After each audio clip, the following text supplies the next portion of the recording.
Hi, good evening. Steve Adler. Got a minute? We're going to go through some of the virus numbers so that you can see that. We're going to touch base with the UT projection model in addition to our regular dashboard models. Then we'll recap some of the stuff that's been going on this week. Some stuff that went last night, kind of exciting and very beautiful tonight. And we'll talk about some of the voting numbers that are coming in. But let's begin with the COVID look. Let's go to the dashboard that we always start with. New admissions on the left-hand side, 25. 25 is a number not unlike what we have seen this last week.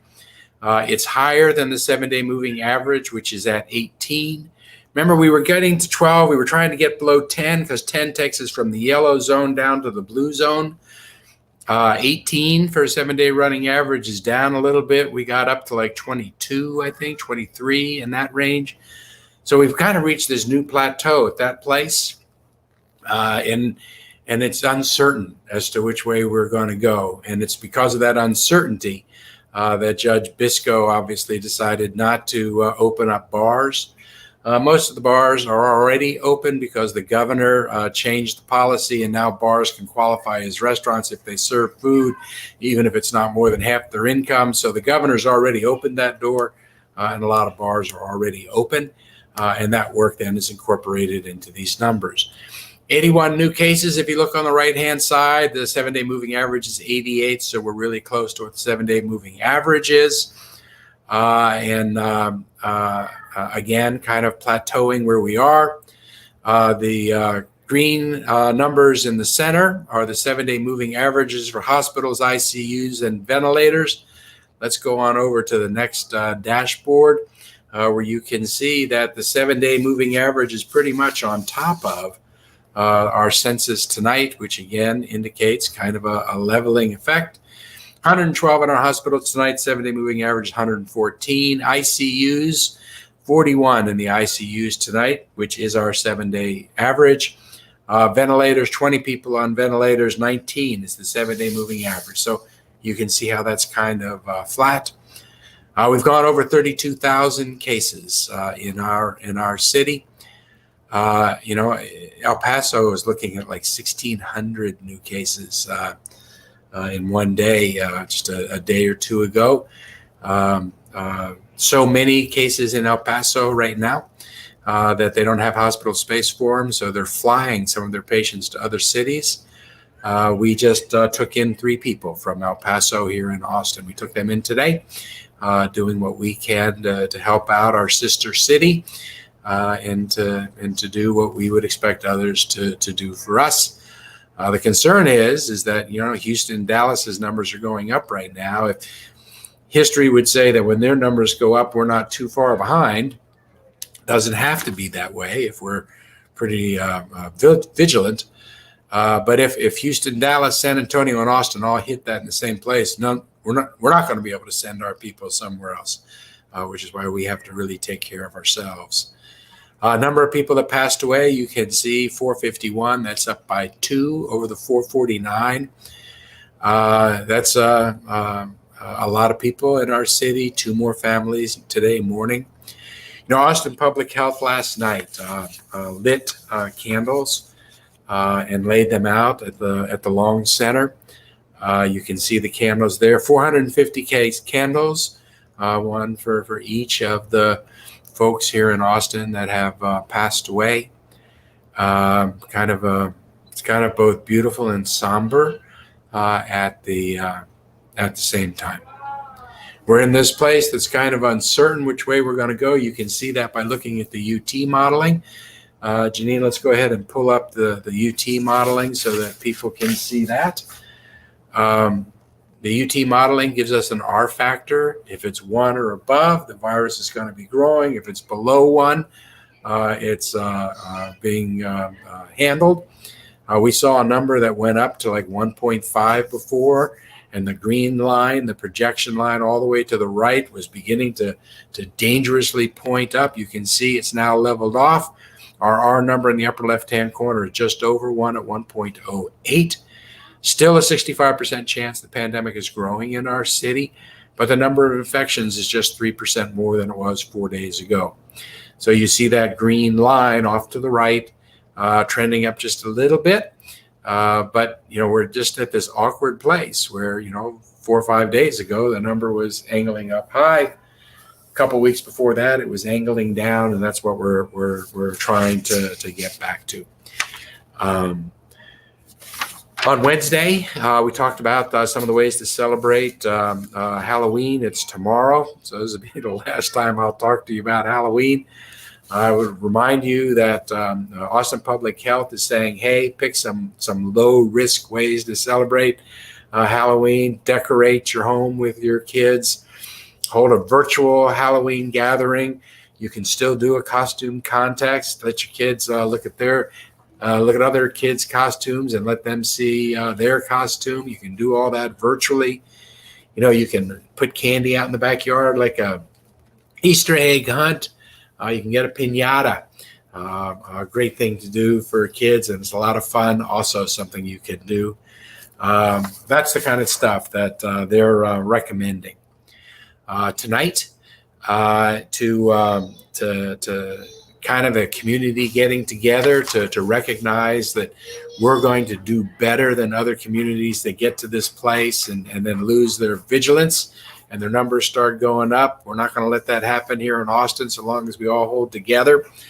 So tonight, buildings throughout Austin are going to be turning their lights green to promote solidarity of good health and wellness during this COVID-19. Participating, Austin City Hall, Central Library, Fairmont Hotel, the Frank Erwin Center, the Catherine, JW Marriott, 300 West 6, Gables Republic Square, the W in Austin, ACL Live, Canopy by Hilton, Doubletree, Cahoots, International Stephen F. Austin Hotel, the Carpenter Hotel, and then signage. Look at that sign there in front of the Paramount. Spread kindness, not COVID. That's what this is being called. Also, signage at the Frank Erwin Center, the Austin Convention Center, the Palmer Center. Doing everything we can to keep people focused. Remember the 3 W's? 3 W's, wash your hands, wear your mask, and watch your distance. Those are the things we have to stay vigilant about. Those things work. Not a political statement. It has nothing to do with politics, just science and just data. So everybody should be participating in this hashtag Amplify Hope ATX campaign. That's hashtag Amplify Hope ATX. We had the city council meeting yesterday. I started something new on Thursday nights. We don't have got a minute, but what I'm going to start doing at the end of council meetings is when they end, just within a few minutes of the council meeting ending, I'm going to go on Instagram, do an Instagram live just to hit some of the hot spots of the council meeting that we just finished. You can check it out on my Instagram at Mayor Steve Adler. And we'll do that every time that there's a city council meeting, let people know. We talked yesterday about the fact that we're getting library cards for students, all students at AISD and Del Valley, accepting grant funding for things like research in Austin right now about the impact of COVID-19 on communities of color. We approved an acquisition along Shoal Creek, just north of 6th Street, getting an area that gives people access down to Shoal Creek, but also is going to give us a chance to preserve an area that used to be a freed slave community at the north end of Wood Street, which kind of dead ends into Shoal Creek there. Moving forward with the new Doherty Arts Center funding. We're looking for some folks that might want to step forward, maybe put their name on the building and increase the kinds of things that the Doherty Arts Center might be. Certainly want to make that invitation for people in the community. And then I want to close by talking about voting. Boy, I tell you, we have lots and lots of people that are voting, which is great to see. We came into the day with about 61% of all eligible voters voting. I suspect that we may pass 65% today.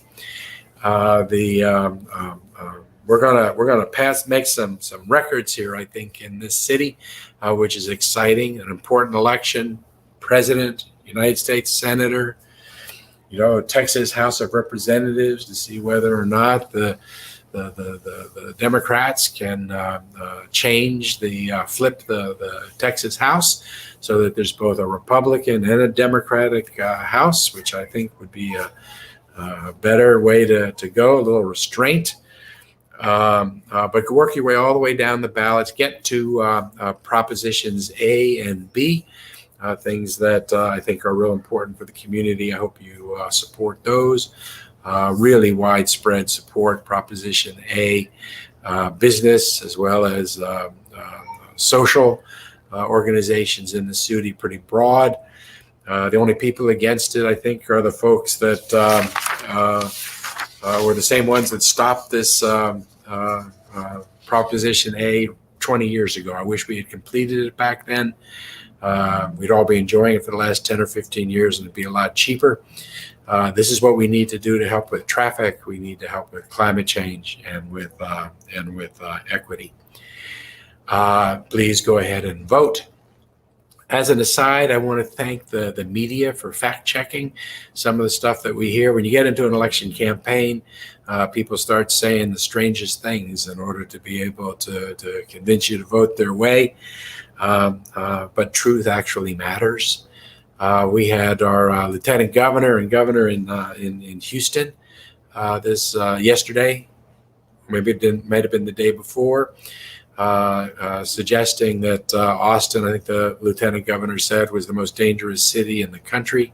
Just want to make sure that everybody living here knows that that's not true. One of the safest cities in the country. But I really appreciate CBS and Fox 7 that covered that, and both of them pointed out that statement was false, and that the evidence is otherwise. I just think it's really important that truth matters, and I appreciate it when the media extends itself to point out when people are not giving you good information. Everybody needs to vote. The last 2 nights, by the way, last 2 days rather, the percentage of people under 40 voting over 60%. Record numbers of young people voting in the city associated with those numbers, and you can still vote tonight. There are some mega centers that are open until 9 o'clock. That would be Austin Central Library, Pflugerville ISD's Rock Gym, South Park Meadows, Millennium Youth Complex, and the Ben-Hur Shrine Center, all open till 9 o'clock. If you can, stop listening to me and go out and vote. And if you haven't voted early and can't vote tonight, the very last day to vote is on Tuesday. Polls open up at 7 o'clock. They close at 7 p.m. And then we'll all be listening to see what the results are. So far, everything that's been happening points to really safe voting here in Travis County. No real disruptions. It's safe from a COVID standpoint. You don't have to touch anything that anybody else has touched. So make sure that you vote. Let's see if we can get everybody to vote. And then we'll all sit back and look for results. There'll be some states in the country that get us results right away. Texas could be among those states that get results back pretty quickly. And that's because in Texas, by our laws in Texas, the mail-in ballots are already being counted.